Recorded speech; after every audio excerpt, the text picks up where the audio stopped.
जब तेरा समय आएगा तुझे भी मिल जाएगा। कभी भी पैसों के पीछे मत भागना।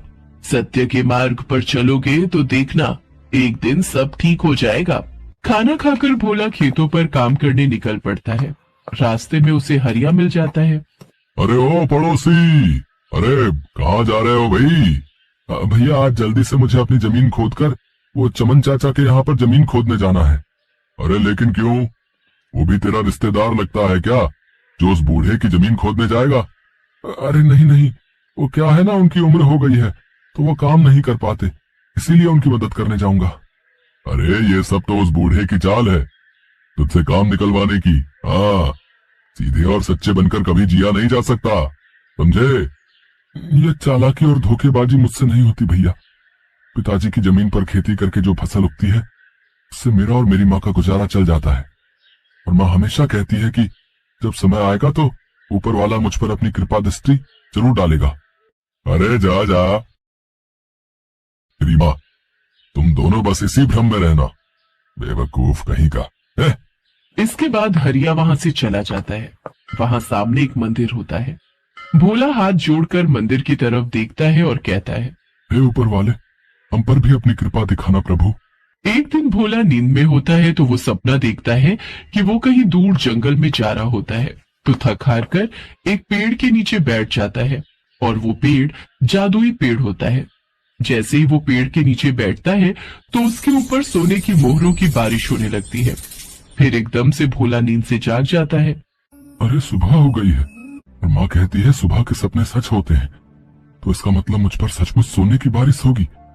अगर ऐसा सच में हो गया तो मैं माँ को ढेर सारी खुशियां दे पाऊंगा। माँ, अरे ओ माँ, माँ कहाँ हो माँ? क्या हुआ भोला, सुबह सुबह क्यों इतना चिल्ला रहा है? माँ मैंने सपना देखा कि मेरे ऊपर सोने की मोहरों की बारिश हो रही है। तुम ही तो कहती हो ना कि सुबह के सपने सच होते हैं। पागल लड़का, अगर तेरे भाग्य में होगा तो तुझे जरूर मिल जाएगा। चल अब हाथ मुंह धोकर खाना खा ले। भोला उस सपने के बारे में सोचकर खुशी खुशी खेत पर काम करने के लिए निकल जाता है। तभी हरिया उसे मिलता है। अरे वाह वाह, क्या बात है भोला, बड़ा खुश नजर आ रहा है। पैसे वैसे मिले हैं क्या? मिले नहीं पर मिल जाएंगे। वो कैसे? कोई जादू वादू करने वाले हो क्या है? नहीं भैया, मैंने सपना देखा कि मेरे ऊपर सोने की मोहरें गिर रही थी।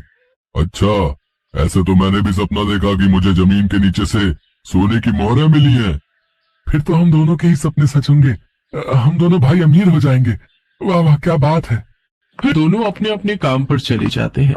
भोला अपने खेत में खुदाई कर रहा होता है कि तभी उसे एक घड़ा दिखाई देता है। अरे ये क्या है? घड़ा जरा खोलकर तो देखूं। भोला वो घड़ा खोलकर देखता है तो उसमें ढेरों सोने की मोहरें होती हैं।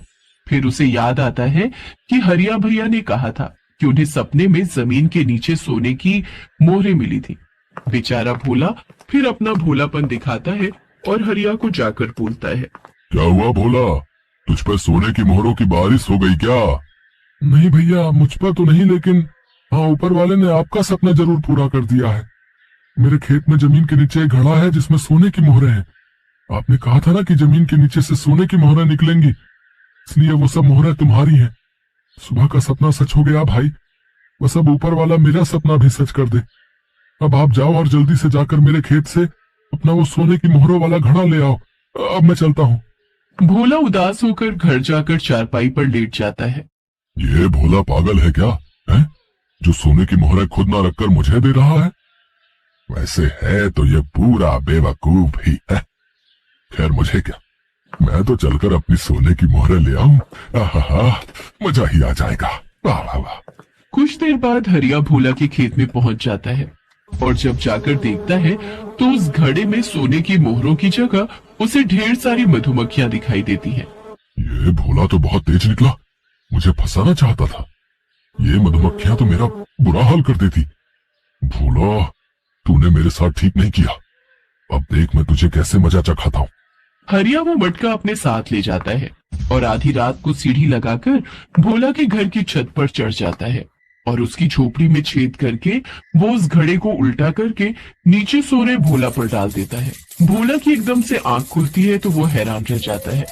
उसके ऊपर सचमुच सोने की मोहरों की बारिश हो रही थी। माँ, माँ देखो माँ, मुझ पर सचमुच सोने की मोहरों की बारिश हो रही है। माँ, मेरा सपना सच हो गया माँ। अरे ये क्या है? मधुमक्खियां सोने की मोहरें बन गई। इसका मतलब सिर्फ घड़े के ऊपर ही मधुमक्खियां थी, लेकिन उसके अंदर मोहरें थी। हे भगवान, काश घड़े को उलटने से पहले मैं एक बार देख लेता। ये मुझसे कैसी भूल हो गई। मेरे हाथ से आती हुई लक्ष्मी चली गई। हरिया को अपनी भूल पर बड़ा पछतावा होता है, तो वहीं भोला और उसकी माँ खुशी से झूम उठते हैं।